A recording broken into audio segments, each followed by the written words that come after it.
I want to move on, bi'idhnillahi ta'ala, before the next session where we will talk about the death of the Prophet ﷺ and what followed, and then the theme of the death of the righteous and all of the ahadith about that, and the minor signs that would then follow. This concept of Dajjal and how you protect yourself from ad-Dajjal, right? Because clearly this is the worst of the major signs as it pertains to the believers, is Khuruj al-Masih ad-Dajjal. Meaning, technically speaking, if you can protect yourself from him, you can protect yourself from all the other signs as well, right?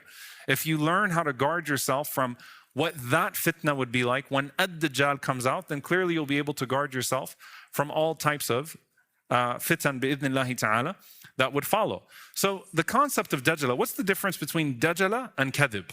What's the difference between Dajjal and lying? Does anybody know what the difference between those two things is? Dajjal is an added layer of lying because it's a half-truth. And you know, a half-truth is worse than a full lie. Why? Because just like those soothsayers, you have enough of a dosage of truth to validate what you are saying or doing to make it more credible. And that's what makes it so dangerous, so pervasive, and why we have to be that much more careful. And so Dajjalun are able to take a little bit of truth and then decorate it with a lot more, to have just enough of reality to lie to you about the rest of it. So how do you protect yourself? Well, if you think about the ways that first and foremost, we might perpetuate Dajjal in this world, because that's the scariest part of it all. I actually start with that because when you leave your house every single day, you should be saying, Allahumma inni a'udhu bika an adilla aw udal, aw azilla aw uzal, aw adlima aw udlam, aw ajhala, aw yujhala alayya. That, oh Allah, I seek refuge in you from leading astray or being led astray, from falling or causing someone else to fall, from wronging or being wronged, or from being taken advantage of, or from doing so to someone else. So this is what you're supposed to say as you leave your house every single morning. Allahumma inni a'udhu bika an adilla aw udal. I seek refuge in you, O Allah, from being astray or leading astray. Aw azilla aw uzal, to fall or to cause someone else to fall. Aw adlima aw udlam, to wrong or to be wronged. Aw ajhala aw yujhala alayya, or to be taken advantage of, or for someone to take advantage of me. And so when you spread things about other people, you could actually be participating in Dajjal. Why? Because when you forwarded it, someone can say, well, that person sent it to me, right? So someone got something from a source that wasn't right, that wasn't correct. They took some truth, they decorated with a bunch of falsehood, and then they spread it, and you chose to spread it as well. And the person who's now spreading it is banking on your credibility, on your trustworthiness, and well, that person sent it to me. So you have to be extremely careful to not be a part of the process of Dajjal more than anything else. So when you talk about protecting yourself, first and foremost, you protect yourself from doing the actions that are so dispraised by the Prophet ﷺ. Now, how do you protect yourself from the fitna of Dajjal and the fitna of all of the signs of the Day of Judgment that follow as well? You might remember I gave a khutbah why the Qur'an doesn't even mention Dajjal. What are the wisdoms of the Qur'an not mentioning Dajjal? And it doesn't speak about the Mahdi, it doesn't speak about so many of these different things. And the ulama said that of the wisdoms is the tasghir, the belittling of a Dajjal, like you're so irrelevant that you won't be mentioned, like Abu Jahl, right? Because you wanted to make yourself something and Allah Azza wa Jal makes you nothing, to the point that la yuthkar, you're not mentioned. And one of the wisdoms as well is that the Qur'an is more about being a book of covenant and learning the lessons of the past and how to hold on to that ahd, how to hold on to that covenant. It's a story of the prophets and the principles that you hold on to so you don't fall in the future. The Qur'an is not a book of a bunch of predictions. You hold on to the Prophet's way, you hold on to the principles that you are taught in the Qur'an, you hold on to that ahd, and you will be able to survive everything that comes after it. So it's important to understand that. You don't know the specifics, but you know enough in order to survive. Also, to realize that Dajjal does not arrive in a vacuum. And this is the hadith of Anas ibn Malik radiallahu ta'ala anhu that the Prophet ﷺ said, إِنَّ أَمَامَ الدَّجَّالِ سِنِينَ خَدَّعَ يُكَذَّبُ فِيهَا الصَّادِقُ وَيُصَدَّقُ فِيهَا الْكَاذِبُ. That the Prophet ﷺ said that verily preceding the Dajjal will be years of deception, in which the truthful will be considered to be liars and the liars will be believed. And he said that al-amin, a person who is truthful, will be considered to be discredited. And those who are treacherous will be trusted. And those who are disgraceful will speak. Right? So before Dajjal comes, there are things that precede him. And it's a world prior to him where realities are distorted and where everything is all over the place. And I want you to think about it this way also, that before Dajjal comes and presents you false realities, you already have someone else that's doing that too. Who is that? Shaitan.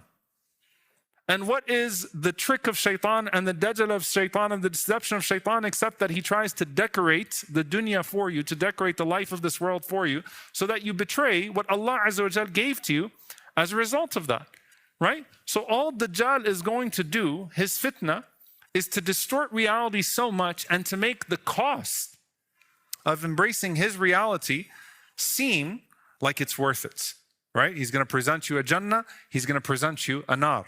إِنَّ اللَّهَ وَعَدَكُمْ وَعْدَ الْحَقِّ وَوَعَدْتُكُمْ فَأَخْلَفْتُكُمْ. Shaitan is already making you a promise other than the promise of Allah. Dajjal will come and make a promise other than the promise of Allah, but it'll be so visually compelling. It's like when you see those AI videos and you're like, wow, I thought I have a discerning eye. But even I got lost in that one. Even I thought that one was real. And so you get to a point where your sensibilities are lost, your fitrah is compromised, and people in general, they operate only in vanity and they can't see past their surface level vision. And so as people become shallower, the tools to distort that shallow reality become more advanced. And so you couple that with desperation and vulnerability and chaos. It's a dangerous, dangerous fitna, and we ask Allah subhanahu wa ta'ala to protect us from that fitna. Allahumma ameen. So I'm going to give you, inshallah ta'ala, two things here in this toolbox.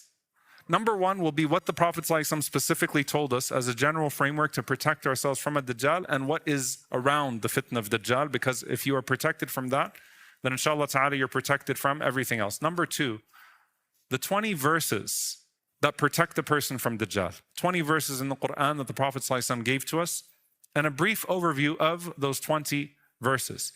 Number one, al-Iman, your faith. To protect your Iman, to guard your Iman.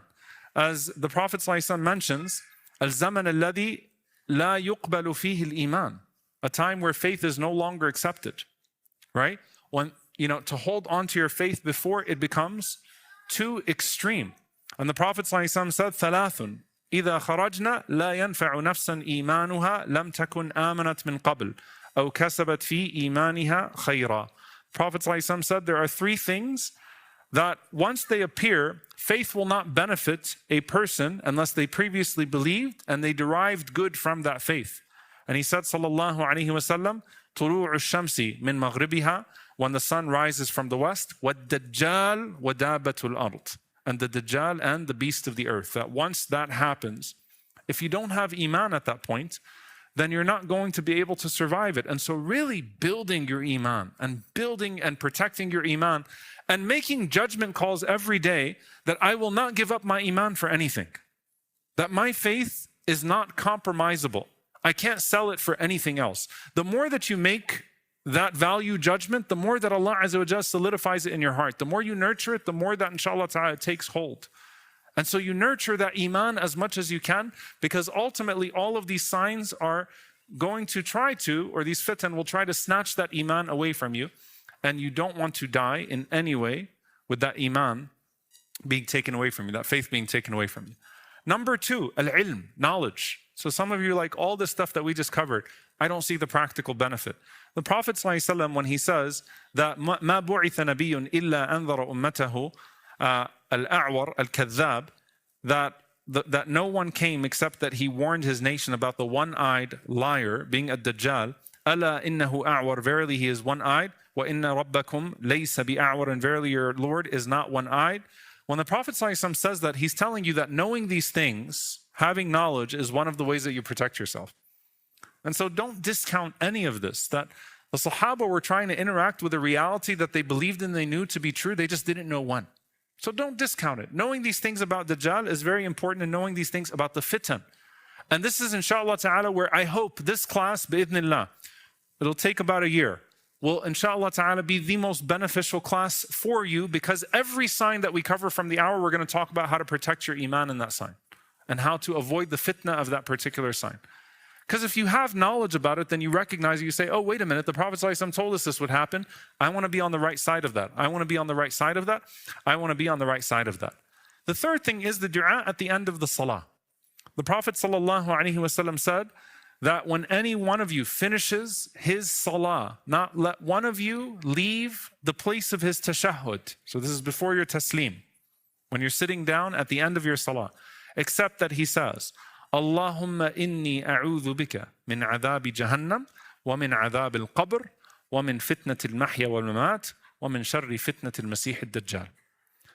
I'm going to say it again slowly. Allahumma inni a'udhu bika min adhabi jahannam. If you say adhab al-nar, that's also okay. It's narrated authentically. So Allahumma inni a'udhu bika min adhabi jahannam aw min adhab al-nar, which is the worst of the things that you could fall into, right? If I end up there, then what was the point of all of this? Right? So the very first thing, oh Allah, I seek refuge in you from the fitna of that. And وَمِنْ عَذَابِ الْقَبْرِ, from the punishment of the grave. After the punishment of hellfire, the punishment of the grave. وَمِنْ فِتْنَةِ الْمَحْيَا وَالْمَمَاتِ, from the trials of life and death. This includes all the fitan, all the trials of life and death.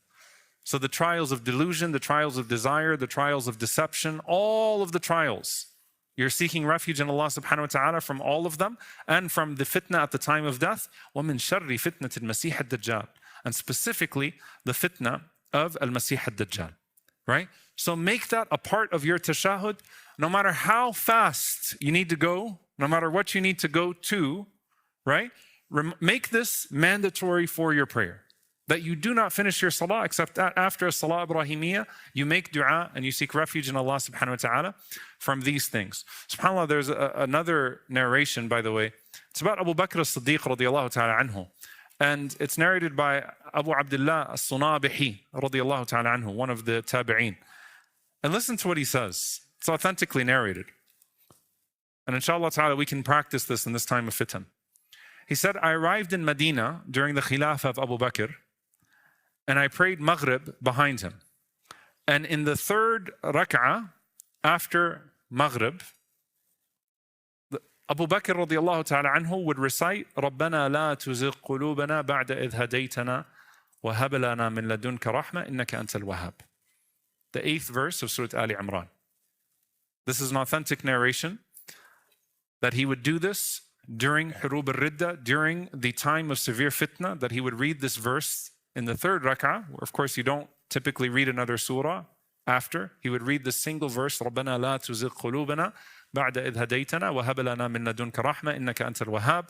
And because this is an authentic narration from Abu Bakr, as Ibn Ashur says, that this is like a personal plea to Allah from As-Siddiq radiallahu anhu to save him from this deviation after the death of the Prophet sallallahu alaihi wasallam, we can act upon that as well. But make this dua in general. يا مقلب القلوب ثبت قلبي على دينك ربنا لا تزغ قلوبنا بعد إذ هديتنا وهب لنا من لدنك رحمة إنك أنت الوهاب. And you'll find, subhanAllah, this dua is one of the most important du'as in this time. So again, it is the verse on the first page of Surah Ali Imran, the 8th verse on the first page of Surah Ali Imran. Number 4, flee from fitna. Flee from fitna. Listen to what the Prophet ﷺ said. Man sami'a bid-Dajjal, whoever hears about Dajjal, he said, sallallahu alaihi wasallam, go far away from him. Because someone's going to think, I can handle this. And he's going to come to him thinking that he's a believer, but then he's going to get confused from his shubuhat, from all of the doubts that he puts in his mind, and he's going to leave with his iman lost. That's actually a methodology. Don't put yourself in fitna.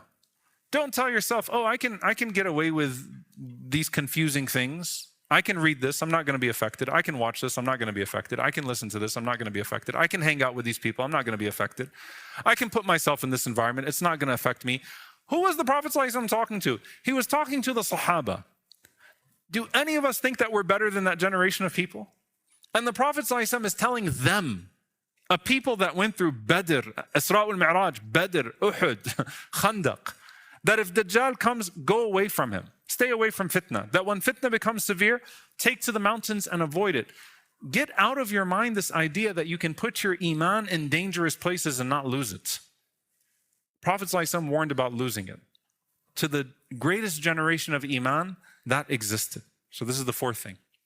The fifth thing, and this is inshallah ta'ala, where we'll spend the next 10 minutes, bi'idhnillahi ta'ala. The Prophet ﷺ said that whoever memorizes 10 ayat from the beginning of Surah Al-Kahf, or in another narration, the last 10 ayat. So the first 10 or the last 10 ayat of Surah Al-Kahf, then that will grant them immunity from a Dajjal. SubhanAllah, this is an activity of tadabbur, of reflecting on the Qur'an, that each and every single one of you can do. This is not tafsir, this is tadabbur, this is reflecting. When the Prophet ﷺ tells us to memorize something, he's telling us to memorize and internalize and to act upon.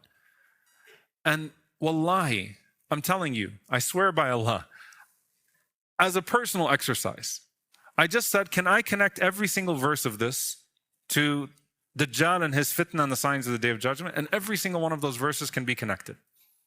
And I'll give you my personal tadabbur bi'idhnillahi ta'ala, and then you think about it as well. Number one, Alhamdulillah alladhi anzala ala abdihi al-kitaba wa lam yaj'al lahu iwaja. All praise is due to Allah who revealed the book to his servants, and there is no distortion in that book. What does that tell you?